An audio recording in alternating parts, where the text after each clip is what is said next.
સપ્તજીવન પ્રાથમિક શાળા ઈસનપુર ધોરણ 7 વિષય વિજ્ઞાન પાઠ 14 વિદ્યુત પ્રવાહ અને તેની અસરો. એમાં આજે આપણે પાઠ 3 ભણીશું. વિદ્યુત પ્રવાહની ચુંબકીય અસર. હવે આ પ્રયોગ છે, બરાબર. પુસ્તકમાં પાન નંબર 167 ઉપર આપેલો છે. તો અહીંયા આ જે વૈજ્ઞાનિક છે એ વૈજ્ઞાનિક ઓસ્ટ્રેર છે. એટલે આ પ્રયોગ જ્યારે ઓસ્ટ્રેર પ્રયોગશાળાની અંદર અલગ અલગ પ્રયોગ કરતા હતા ત્યારે આ વિદ્યુત તારના બેટરી સાથે આ રીતે જોડ્યું હતું અને લોહી ચુંબક બાજુમાં પડેલું હતું. તો હોકાયંત્રની જે સોય હતી તો એણે જોયું કે જ્યારે વિદ્યુત પ્રવાહ પસાર થાય છે ત્યારે હોકાયંત્રની જે સોય હતી એનું આવર્તન થાય છે, બરાબર. હવે પોતાને પણ ખબર નથી કે આ શું થાય છે અને 2-3 વખત કર્યું, પછી વિદ્યુત પ્રવાહ બંધ કર્યો અને ધીરે ધીરે વિદ્યુત પ્રવાહની જે ચુંબકીય અસર છે એની એણે શોધ કરી હતી. તો પ્રયોગ હેતુ વિદ્યુત તારમાંથી વિદ્યુત પ્રવાહ પસાર થાય ત્યારે તારનું ચુંબક તરીકે વર્તે છે, બરાબર. એટલે આ જે તાર હતો એ પોતે ચુંબકની તરીકે વર્તશે. ચુંબકમાં આપણે જોઈએ છીએ કે લોખંડની વસ્તુને આકર્ષે છે. હવે સાધન: ખાલી દિવાસળીની પેટલી, વિદ્યુતનો તાર, વિદ્યુત કોષ, વિદ્યુત બલ્બ, વિદ્યુત કળ, હોકાયંત્રની સોય. હવે સાધનોની જે ગોઠવણી છે એ આ પ્રમાણે કરવાની છે કે આ દિવાસળીની પેટી હતી, એની અંદર એક નાનું હોકાયંત્ર મૂકવાનું છે, બરાબર. અને આ જે તાર છે, બરાબર, વિદ્યુત તાર, એ વિદ્યુત પ્રવાહનો તાર, એની ઉપર 5-6 આંટા વીંટાળી દેવાના છે. અને આ રીતે એક તારનો છેડો અહીંથી બલ્બ સાથે રાખવાનો છે અને બીજો તારનો જે છેડો હતો એ વિદ્યુત કોષ સાથે રાખવાનો. આ બે વચ્ચે વિદ્યુત કળ એટલે કે સ્વિચ રાખવાની છે, બરાબર. હવે પ્રવૃત્તિ 14.5 પ્રયોગ રીત. દિવાસળીની પેટીમાંથી અંદરનું ખાનું કાઢી લો, બરાબર. અંદરનું ખાનું કાઢીને આપણે હોકાયંત્ર મૂકવાનું છે. તેની ઉપર વિદ્યુતના તારના થોડા કાંટા મારીને તારને લપેટી લો. ખાનાના અંદરના ભાગમાં નાના હોકાયંત્રની ડબ્બી મૂકો. આકૃતિમાં બતાવ્યા મુજબ તારના બંને છેડાનું કળ સાથે અને વિદ્યુત કોષ સાથે જોડાણ કરો. એટલે અહીંયા આ તારનો છેડો વિદ્યુત કોષ સાથે છે, અહીં બલ્બ અને વિદ્યુત કળ, બરાબર. હોકાયંત્ર તમને ખબર છે ને, દિશા જાણવા માટે ઉપયોગી છે. 6થા ધોરણમાં પડી ગયા. હવે હોકાયંત્રની સોય અહીંયા જોવાની તો અત્યારે આ રીતે છે, બરાબર. હોકાયંત્રની સોય કાયમ માટે ઉત્તર અને દક્ષિણ દિશામાં સ્થિર થાય, યાદ છે ને, બરાબર. તો હોકાયંત્રની જે સોય હતી એ ઉત્તર દક્ષિણ દિશામાં સ્થિર હતી. ક્યારે? કળ ઊંચી હતી ત્યારે. તો હોકાયંત્રની સોય કઈ દિશામાં સ્થિર છે તેની નોંધ કરો. હોકાયંત્રની સોય નજીક ચુંબકને લાવી જુઓ શું થાય છે. તો જ્યારે આપણે અહીંયા વિદ્યુત પ્રવાહ પસાર કરીશું ત્યારે સ્થિતિ ઓન રાખીએ છીએ, એટલે ઓન એટલે સ્વિચ ચાલુ કરી, ત્યારે આ વિદ્યુત પ્રવાહ પસાર થાય ત્યારે આ હોકાયંત્રની સોય છે એ આમ આવર્તન બતાવશે. આવર્તન એટલે અત્યારે આ બાજુ છે, 90 અંશના આસપાસના ખૂણા પર એનું આવર્તન થયેલું આપણને જોવા મળશે. પછી સ્વિચ ઓફ કરી દો, બરાબર. તો ઓફ કરી દઈએ તો જે સ્થિતિમાં સોય હતી એ સ્થિતિમાં જ સોય પાછી આવી જશે, એમાં કોઈ ફેરફાર થશે નહીં. તો કણને આ સ્થિતિમાં લાવો. તમે શું જો તેનું અવલોકન કરો. હોકાયંત્રની સોયનું આવર્તન થાય છે તે જુઓ. હવે કણને ઓફ સ્થિતિમાં રાખો અને હોકાયંત્રની સોય તેની મૂળભૂત સ્થિતિમાં આવે છે કે નહીં તે જુઓ. હવે અવલોકન. તો હોકાયંત્રની સોય પોતે એક નાનકડું ચુંબક છે જે ઉત્તર દક્ષિણ દિશા દર્શાવે છે. જ્યારે આપણે તેની નજીક ચુંબક લાવીએ છીએ ત્યારે સોયનું આવર્તન થાય છે.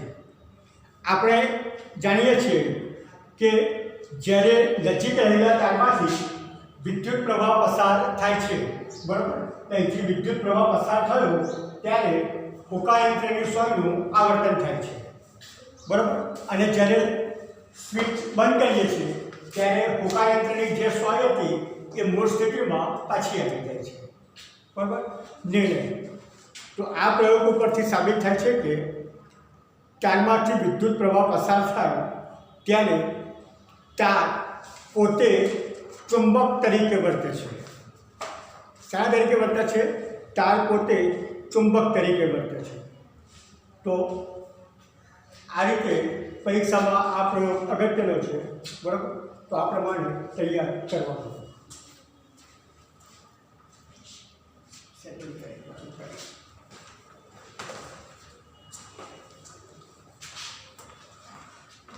ત્રણ પ્રયોગ છે મારા મોટું પૂછવું પડશે. હવે પ્રયોગ બીજો. આપેલ લોખંડની ખીલીનું વિદ્યુત ચુંબક બનાવવું. આ પ્રયોગ તમે ઘરે પણ કરી શકશો, બરાબર. તમારી જોડે તો લોખંડની ખીલી ઘેર હશે જ.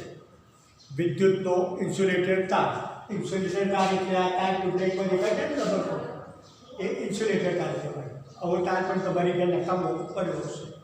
પછી વિદ્યુત કોષ એટલે કે નાનો અથવા જાડો સેલ અને એક વાયર છોટો એટલે વિદ્યુત કળ, બરાબર. ના હોય તો બે વાયર ટુકડા કરી છોડ નાખવાનો ઉદ્યોગો કરી દો, એમાં કરંટ લાગે નહીં. હવે સાધનો, બરાબર. એટલે આ પ્રયોગમાં તમે ઘરે બનાવો તો અહીંયા વિદ્યુત કળ નાખવાની, અહીંયા વિદ્યુત કોષ, પછી આ ઇન્સ્યુલેટેડ જે તાર હતો ને એ તારનો અંદરનો ભાગ જે હતો એ આમ ખીલીની આસપાસ વીંટાળી દેવાનો અને પછી વિદ્યુત પ્રવાહ પસાર કરવાનો. અહીંયા તમે જોશો તો ચુંબક છે કે નહીં એમ ખબર કઈ રીતે પડશે? તો એના માટે 4-5 ચાકણીઓ લેવાની, બરાબર. તો 4-5 ચાકણીઓ તમે જોશો તો અહીંયા ચોંટી જશે. ત્યારે જ્યારે વિદ્યુત પ્રવાહ પસાર થયો હશે ત્યારે, બરાબર. પછી સ્વિચ બંધ કરી દો, બરાબર. એટલે કે વિદ્યુત કોષ છૂટો કરી દો તો પાછી ટાંકણીઓ બધી નીચે પડી જશે, બરાબર. જ્યારે વિદ્યુત પ્રવાહ પસાર થાય ત્યારે ટાંકણીઓ ખીલી સાથે ચોંટેલી હશે. વિદ્યુત પ્રવાહ પસાર ના થાય ત્યારે ટાંકણીઓ આપોઆપ શું થશે? નીચે પડી જશે. હવે સાધનો. લોખંડની ખીલી, ઇન્સ્યુલેટેડ તાર, વિદ્યુત કોષ અને વિદ્યુત કળ. આશરે 75 સેમી લાંબો ઇન્સ્યુલેટેડ પ્લાસ્ટિક કે કપડાના કવર ધરાવતો, બરાબર, અથવા ઇનેમલ વળી શકે તેવો તાર. 6 થી 10 સેમી લાંબી એક લોખંડની ખીલી, બરાબર, એક લાંબી ખીલી લેવાની. તારને ખીલીને ફરતે ચુસ્ત રીતે પૂંછડાની જેમ વીંટાળી દો. આકૃતિમાં દર્શાવ્યા મુજબ તારના બંને મુખ છેડાઓને કળ વડે વિદ્યુત કોષ સાથે જોડી દો. એટલે અહીંયા આ વિદ્યુત કળ અને આ છેડો વિદ્યુત કોષ સાથે જોઈન કરો. ખીલીની નજીક કે તેના પર ટાંકણીઓ મૂકી રાખો. હવે વિદ્યુત પ્રવાહ શું કરો? ચાલુ કરો, બરાબર. શું થાય છે તેનું અવલોકન કરો. તો અવલોકન કરતાં તમે જોશો તો ટાંકણીઓ ખીલીની અણી પર શું થશે? આ રીતે વીંટાઈ જશે. હવે વિદ્યુત પ્રવાહ શું કરો? બંધ કરી દો, સ્વિચ બંધ ઓફ કરો. તો ટાંકણીઓ ખીલીની અણી પર વળગી રહેલી જોવા મળશે નહીં, એ નીચે પડી ગયેલી જોવા મળશે. તો આ પરથી આપણે કહી શકીએ કે વિદ્યુત પ્રવાહ જ્યારે પસાર થાય છે ત્યારે લોખંડની ખીલી પર એ પોતે વિદ્યુત ચુંબક તરીકે વર્તે છે. તારની કોઇલ એટલે કે તારનું ગૂંચળું, તેમાં વિદ્યુત પ્રવાહની પસાર થવાથી ચુંબકની જેમ વર્તે છે. તમારી ઘેર ઇલેક્ટ્રિક મોટર કે અમુક ઇલેક્ટ્રિક નકામા સાધનો હોય ને તો તમે જોજો, બરાબર. તો એની અંદર પણ આવી રચના અંદર જોવા મળશે.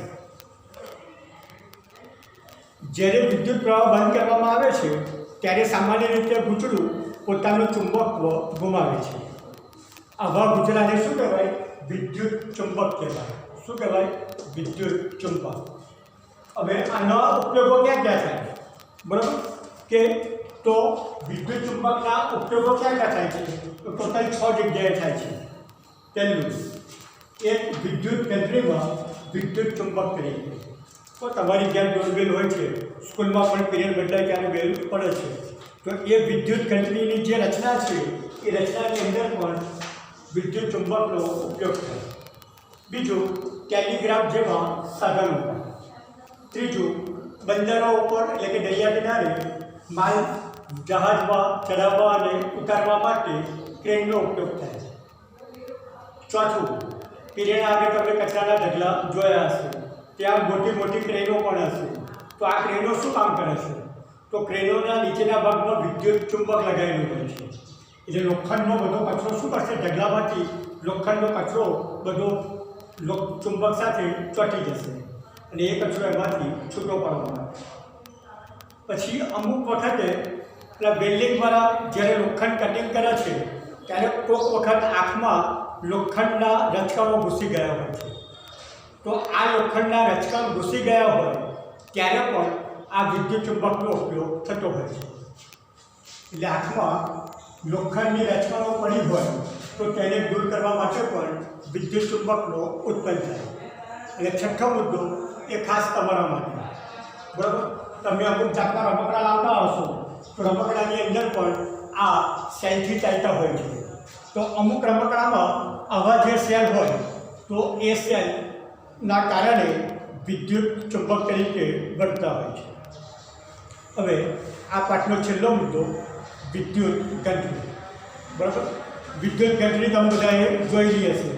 બરાબર, તો વિદ્યુત ઘંટડીની અંદરની જે રચના છે એ આવી છે. અહીંયા એક ગોળ વાડકી છે, એની બાજુમાં અથોડી છે, અહીંયા સ્ક્રૂ લગાવેલો હોય છે અને એક વાયર સ્વિચની સાથે હોય છે અને બીજો વાયર અંદરના જે વિદ્યુત ચુંબક જે હતું ગૂંચળાવાળું એ ગૂંચળાવાળા ચુંબકની સાથે હોય છે. બરાબર, જ્યારે આપણે સ્વિચ પાડીએ છીએ ત્યારે અથોડી શું થાય છે? આ વાડકી સાથે અથડાય છે અને રણકાર ઉત્પન્ન થાય છે. જ્યારે આપણે સ્વિચ છોડી દઈએ છીએ, બંધ કરીએ છીએ, ત્યારે આ અથોડી મૂળ સ્થિતિમાં પાછી આવી જાય છે. તો વિદ્યુત ઘંટડી. તો વિદ્યુત ઘંટડીથી આપણે સારી રીતે પરિચિત છીએ. દરેકના ઘરે વિદ્યુત ડોરબેલમાં રાખેલી હોય છે. બરાબર, અત્યારે તો ફ્રીજ હોય તો ફ્રીજની અંદર પણ આ વિદ્યુત ઘંટડીનો નાનો અવાજ ઉત્પન્ન થાય. થોડી વાર ફ્રીજ ખુલ્લું રહે એટલે અંદરથી ટીન ટીન ટીન અવાજ આવે. બરાબર, તો એની અંદર પણ આ રચના જોવા મળે છે. તો વિદ્યુત ઘંટડીને તેના વિદ્યુત પરિપથ સાથે આકૃતિમાં દર્શાવી છે. તે લોખંડના ટુકડા પર વીંટાળેલા વિદ્યુત તારનું ગૂંચળું ધરાવે છે. ગૂંચળું વિદ્યુત ચુંબક તરીકે વર્તે છે. વિદ્યુત ચુંબકની નજીક એક છેડા પર અથોડી જેવી રચના ધરાવતી લોખંડની પટ્ટી નજીકના ભાગમાં ગોઠવેલી હોય છે. લોખંડની પટ્ટીની નજીક સંપર્ક સ્ક્રૂ આપેલો હોય છે. એટલે અહીંયા આ જે ભાગ દેખાય છે એ સંપર્ક સ્ક્રૂ છે. જ્યારે લોખંડની પટ્ટી સ્ક્રૂના સંપર્કમાં આવે ત્યારે આ જે કોઇલ હતી એ કોઇલમાંથી વિદ્યુત પ્રવાહ પસાર થાય છે અને આ જે કોઇલ હતી એ પોતે વિદ્યુત ચુંબક તરીકે વર્તે છે. બરાબર, એટલે વિદ્યુત ચુંબકની અંદર આપણે ગૂંચળાવાળું ચુંબક નથી બોલતા, પણ શું બોલાય છે? કોઇલ બોલાય છે. બરાબર, અને આ કોઇલ તમે ઇલેક્ટ્રિક મોટરમાં પણ જોવા મળી શકે, અથવા તમારી ઘેર નકામી ઇલેક્ટ્રિક બેલ આવો બગડી ગયેલો હોય તો ખોલીને પણ જોઈ શકશો.